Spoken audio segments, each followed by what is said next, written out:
Comme vous savez, j'ai regardé les journaux ce matin et les unes qui sont consacrées, c'est le cas du Figaro, des Échos, du Parisien, notamment au discours de Nicolas Hulot hier, notre ministre de l'écologie, qui dit vouloir prendre des mesures effectivement pour que dans quelques années il n'y ait plus un seul véhicule polluant, et pas seulement à Paris bien sûr, dans toutes les grandes villes et sur tout le territoire national. Figurez-vous que cette question, on se la pose aussi de l'autre côté de la Manche. Alors on va sortir de l'Europe et rester dans l'Europe. On va retrouver Loïc de la Mornay. Bonjour, qui est à Londres, et justement dans un de ces fameux black cabs, ces taxis noirs qui sont à l'image de cette capitale britannique et qui sont des véhicules justement polluants. Et ça, on le sait depuis quelque temps déjà. Oui, bonjour, alors on le sait depuis quelque temps. Alors je suis effectivement dans un de ces fameux taxis londoniens, on les appelle les black cabs. Alors, ils sont très célèbres dans le monde entier. Pourquoi ? Parce que c'est le seul véhicule au monde à avoir directement été conçu pour être un taxi et pas pour être un autre véhicule.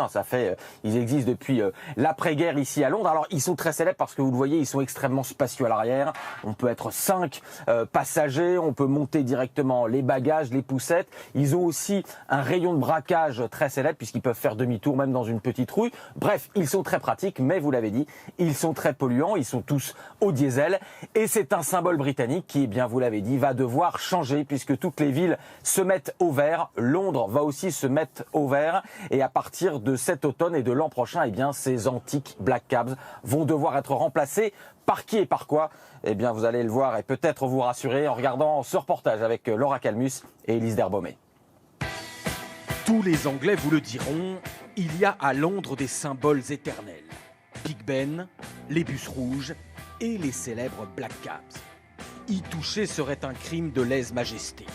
Les taxis noirs irriguent la capitale britannique depuis près d'un siècle, mais l'an prochain, en 2018, il faudra se mettre en accord avec l'époque. Fini les taxis polluants, il faudra rouler vert. Seule solution pour ne pas changer de couleur, inventer un nouveau taxi noir. C'est chose faite dans la très officielle usine de Coventry qui fabrique les taxis londoniens et vient de présenter le futur black cab électrique. Il y a deux éléments qui différencient ce nouveau taxi des black cabs classiques. Il préserve une tradition vieille de 70 ans de véhicules parfaitement adaptés à la demande, tout en s'adaptant aux dernières technologies. Et la carrosserie ultra légère est en aluminium sur l'ensemble d'une gamme élargie de véhicules. C'est un taxi entièrement repensé, pas une seule pièce n'est la même qu'avant. Un nouveau taxi qui a dû subir des tests impitoyables. Résistance au froid, avec cette campagne d'expérimentation dans le cercle arctique.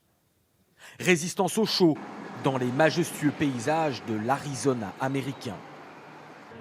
Ou encore accélération et freinage sur le circuit de course de Goodwood au sud de l'Angleterre. Autant d'essais extrêmement poussés qui seront sans doute superflus à Londres, où les black cabs vivent surtout dans les embouteillages et sous la pluie. C'est rigolo, Loïc, parce que ça me fait penser qu'effectivement, le taxi lui-même, ce black cab, est très célèbre, mais il n'y a pas que lui, il y a le chauffeur aussi.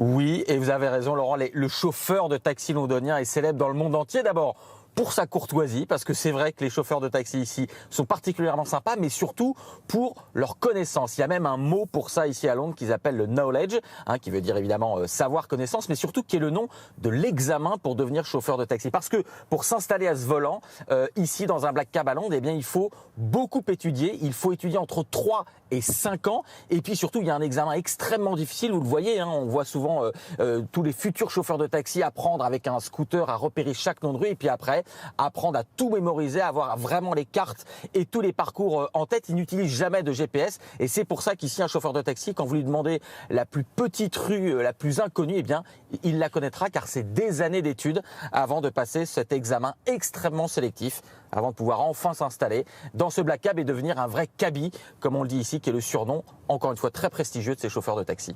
Ça marche ? Ou plutôt, ça roule. Merci Loïc, vous pouvez garder votre licence. À très bientôt.